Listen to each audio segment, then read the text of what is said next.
Hello everyone, welcome again to my channel. I'm Archana Singh. In this video lecture, I'm going to discuss about important questions from Geoffrey Chaucer. Chaucer was called the father of English poetry and he was called the morning star of Renaissance. He was born around 1340 or 1343. He was the son of a wealthy wine merchant. He educated at St. Paul's Cathedral School and he became a courtier, a diplomat and a civil servant. As a diplomat and a courtier, he traveled around the world, especially Italy, France, Geneva and Florence, and his work was deeply influenced by Dante Boccaccio. So in this video lecture, we will discuss some important questions from Geoffrey Chaucer. So if you have not yet subscribed this channel, please do subscribe because I'm going to discuss all the previous year asked questions and most expected questions for both papers. We will also discuss the history of English literature, important periods, writers, including their works. Now come to the questions and let's start. The very first question is Chaucer lived during the period from, and here the right answer is option number A, 1340 to 1400. Right, Chaucer lived during the period from 1340 to 1400. Next question is Chaucer lived during the reign of which three king? Right, so we all know the right answer here is option number A, Edward III, Richard II and Henry IV. Chaucer born in the reign of Edward III, he lived through the reign of Richard II and he died in the reign of Henry IV. Next is which of the following was the close contemporary of Chaucer? And here the right answer is John Gower and William Langland. Both are the contemporary of Chaucer. The next question is which Chaucer is born our real poetry? Who said this? And here the right answer is Matthew Arnold. Right. And once Matthew Arnold also said that Chaucer lacked high seriousness. So both statement was given by Matthew Arnold. Right. So please keep in mind it is important from the exam point of view. Right. Next is who called Chaucer the father of English poetry? And here the right answer is option number A, Dryden. Dryden said Chaucer the father of English poetry. Who described Chaucer as the will of English undefiled? Please try to answer. Here the right answer is option number A, Edmund Spenser. Edmund Spenser described Chaucer as the will of English undefiled. Right. Next question is Chaucer found his native tongue a dialect and left it a language. Who said this? Here the right answer is option number A, Lodge. Right. So Lodge has said that Chaucer found his native tongue a dialect. In Chaucer time, East Midland dialect was very popular. So Lodge said that Chaucer found his native tongue a dialect and left it a language. Right. So right answer is Lodge. Next is Chaucer is the earliest of the great moderns. Who hold this view? And here the right answer is Matthew Arnold. Edward Albert also said that Chaucer is the earliest of great moderns. Right. So you have to keep in mind both the names Matthew Arnold and Edward Albert. Next question is if Chaucer is the father of English poetry, he is the grandfather of English novel. Who remarked this? And here the right answer is option number A, G.K. Chesterton. Right. G.K. Chesterton had said that if Chaucer is the father of English poetry, he is the grandfather of English novel. Next is who says about Chaucer characters that here's is God's plenty. किसने कहा है ये? So here the right answer is option number A, Dryden. About Chaucer's characters, Dryden had said that hers is God's plenty, right? Next question is, in which month did Chaucer pilgrims go on their pilgrimage?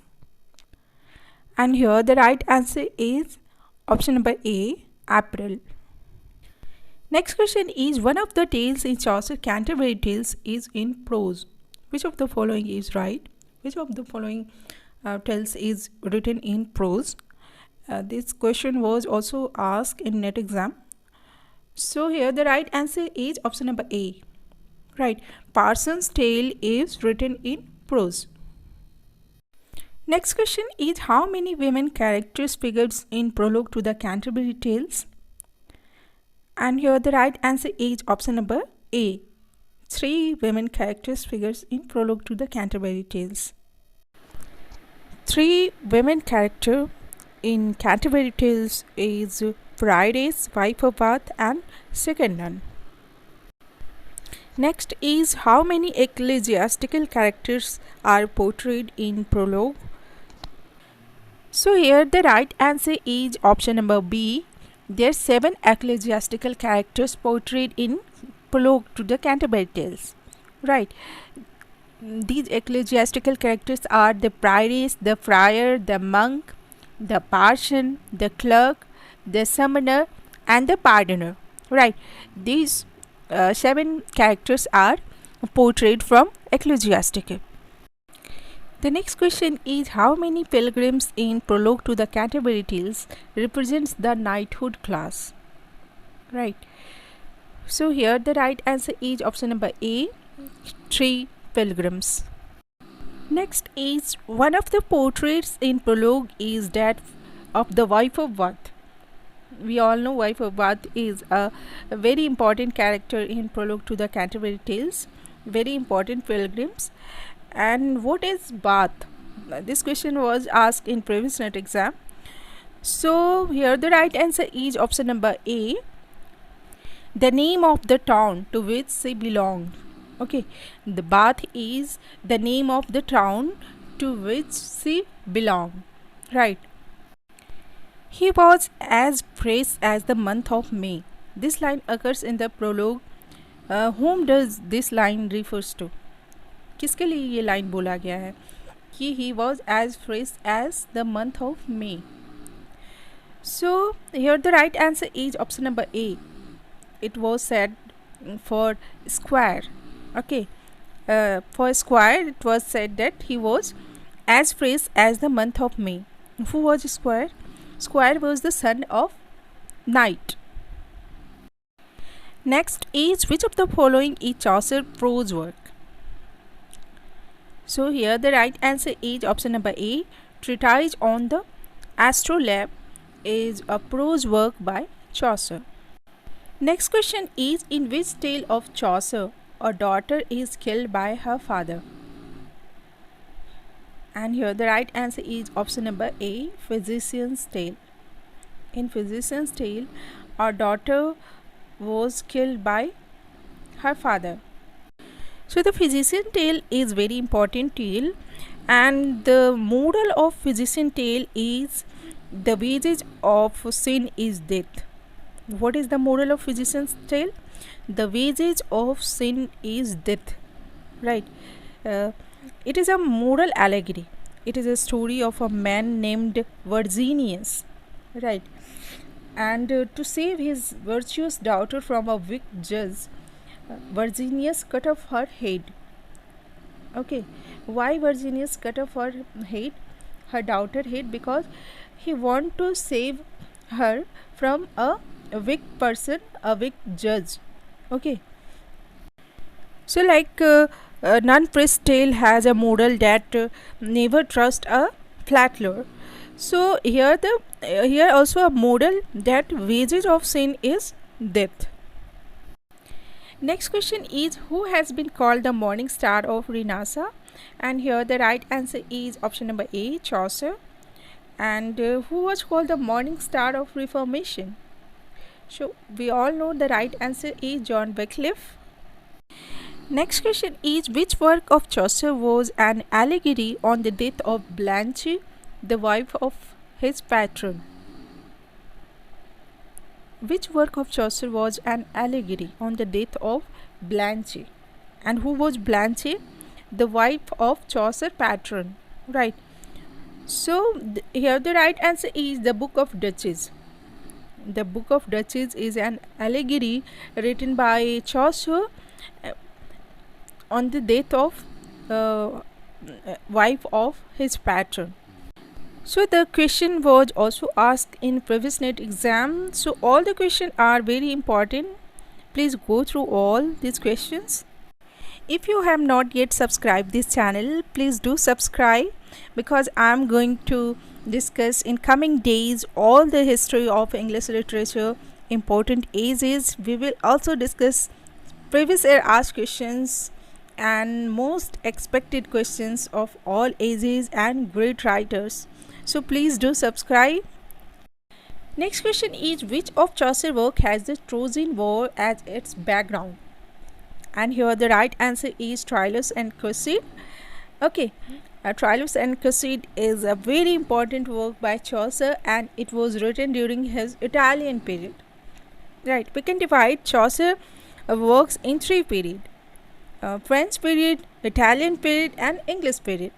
And all these three periods Chaucer had written great important works. Next is, which work of Chaucer bears a close resemblance to Dante Divine Comedy? And here the right answer is option number A, House of Fame. House of Fame is written in Italian period, and it bears a close resemblance to Dante Divine Comedy. Next question is, in which work of Chaucer has first used the heroic couplet? And here the right answer is option number A, The Legend of Good Women. The Legend of Good Women is the work in which Chaucer has first used the heroic couplet.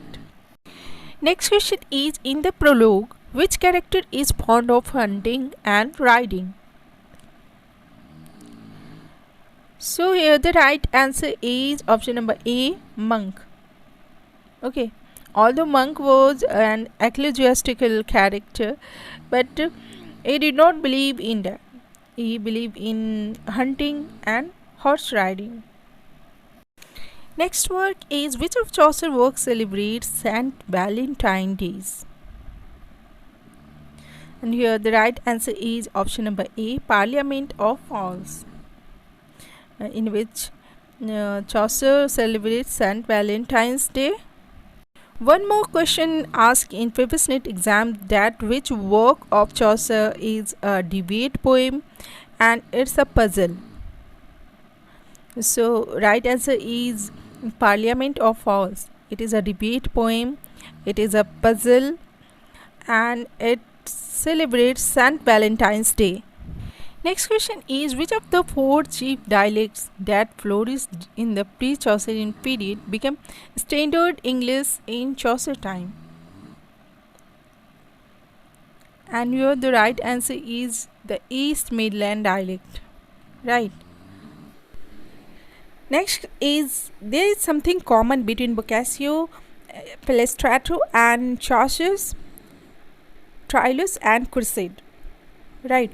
Chaucer's Troilus and Cressida is written in Italian period, and it was inspired by Boccaccio, Philostrato.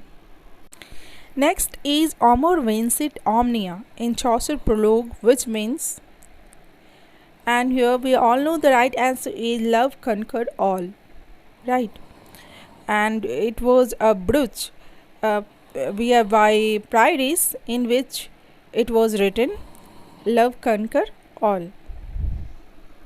Next question is, which of the following poem of Chaucer is considered the first novel in English? And here the right answer is option number 1, Troilus and Cressida is considered as the first novel in English. Next question is, what is the title of the earliest of Chaucer's poem written sometimes between 1369 to 1372? And here The right answer is the Book of Duchess. Next is, which is the first of the Canterbury Tales? And we all know the right answer is The Knight's Tale. Next is, which of the pilgrims, which of the tale-teller has a conspicuous hairy rat? Okay, and here the right answer is the Miller. Right. Next question is, Chaucer served in English army under which king? And here the right answer is option number C, Edward III. Okay, Chaucer served in the English army under Edward III. Next question is, which character in Canterbury Tales is a little deaf? And we all know here the right answer is the wife of Bath. Okay, so we stop here. Please do subscribe this channel because I'm going to discuss all the previous year asked questions and most expected questions for both paper. We will also discuss history of English literature, important periods and writers. Can also join my online discussion course for notes and classes. For more info, you can WhatsApp me on given number or can visit my website archananetrf.in. Thank you.